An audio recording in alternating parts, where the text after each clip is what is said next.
Everybody who has, I guess, is visiting this website and checking out the work of the Architecture and Urban Space Design Studio of Chalmers University. It's been a very short and compact course, but the work that you will see here is very diverse and rich. I hope you enjoy the work. To bridge the gap between different competencies that intervene in the architectural profession, which is very often becomes explicit, especially in practice when you also have to deal with different sections or different departments of, for instance, local authorities as well. So I think this course helps to bridge the gaps between these kind of different professions and disciplines. So it's an opportunity to go through different assignments that have the possibility to enrich the knowledge and the understandability of the students in relationship to complex urban context, in relationship to the need of having transversal views in relationship to urban space. So that tries somehow to approach the discipline from a wide perspective to be able to solve successfully the multiple relationships that exist in between the layers present in an urban context. I think hybridity as an idea is not an original idea, but it's sort of aligned with the spirit of the times that expand beyond the walls of our profession. We consider hybrid when it's a combination between object or building, landscape, and infrastructure. So all these different physical parts are all of them present within an urban environment. So when we're able to work with them as a whole, so by working with their integration, then we're also working on their compatibility. So let's say that the process of hybridization, it's an opportunity to establish strong relationships between parts that so often, especially in urban contexts, are separated and are more acting as elements that are not considering each other. So I think you can complement this definition with some kind of architectural object which expresses also a connection between functions, scales, and other objects in the city. So it's not just the object per se that is hybrid, but it has also an in-between value or a connective value within the city as well.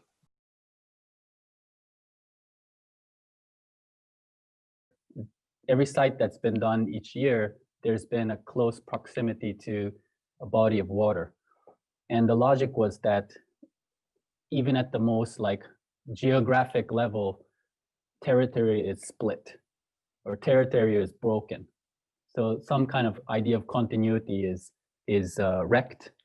And therefore that is an interesting starting point to explore how your intervention also has to act as some kind of social zipper that closes that gap.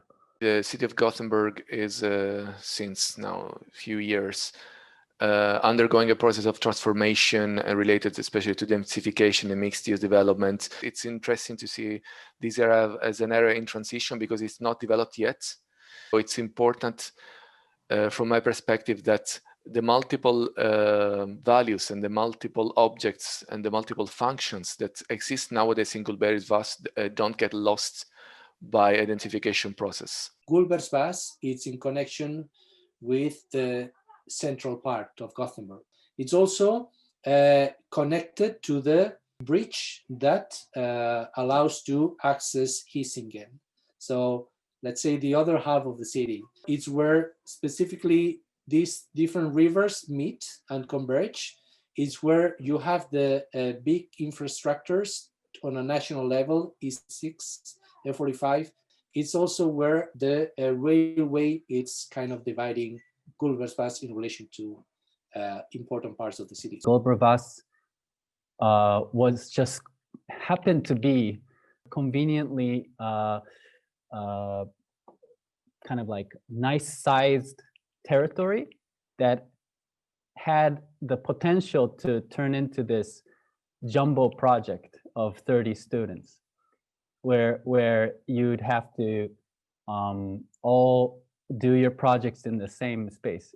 It's excellent in terms of complexity. It's an excellent case where under the same framework, we can learn this variety of coexistence between infrastructures and systems in different levels. So that's why Gulbergsvass is, it's a perfect testbed for our experimentations.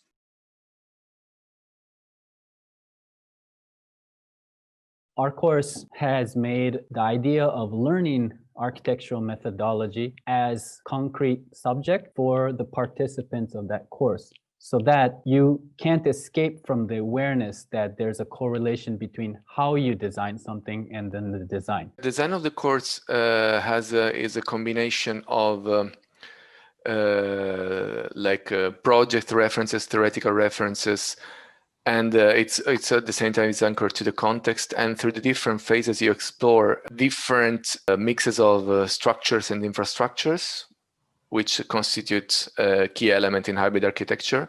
But at the same time, you go through different scales and you approach the context gradually. So the course is divided into 4 modules. The first 3 are design related, and the last one is launching of your project to go public, to be able to have visibility. The first phase started with understanding what infrastructure systems are. So that's kind of like becomes your design tools. In the module 2, it was like the first real design exercise, but you guys designed infrastructure systems that dealt with 5 actants: water, wind, sun, human mobility, and ecosystems. But then also to formulate your own position on it and to harness and reinforce your personal interest. So these 3 design phases try to you having your own project within a larger project within a larger project. The way the course is even run is like tailor-made for this pandemic response.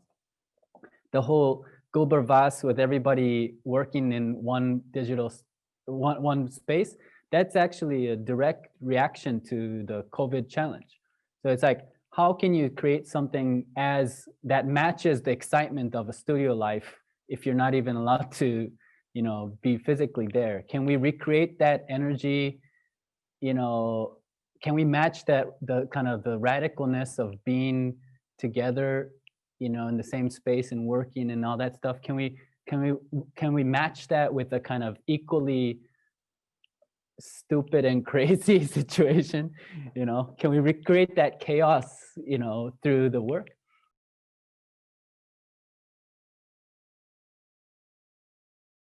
More than training our students to solve specific problems, we're looking for developing their capacity to approach or to confront any situation or any context. So our course is really site-specific, really contextualized. That means that there's not a copy-paste of situations. Each moment is diverse, each moment is different. It is a combination of experimental design, but at the same time, it's evident, for instance, when we work with assets and actants, that the context, you have a dialogue with the context, and the context enforces you to make decisions, because it's not just an imposition of architecture, but it's rather establishing a dialogue with the components that exist in the context and trying to find a balance between our role as designers and what the context demands. So for me, this is the most important thing in terms of outcome. What is interesting as well on this way of working is that you never have pre-established outcome. So let's say that the outcome is a consequence of the coherence of the process that you have been developing.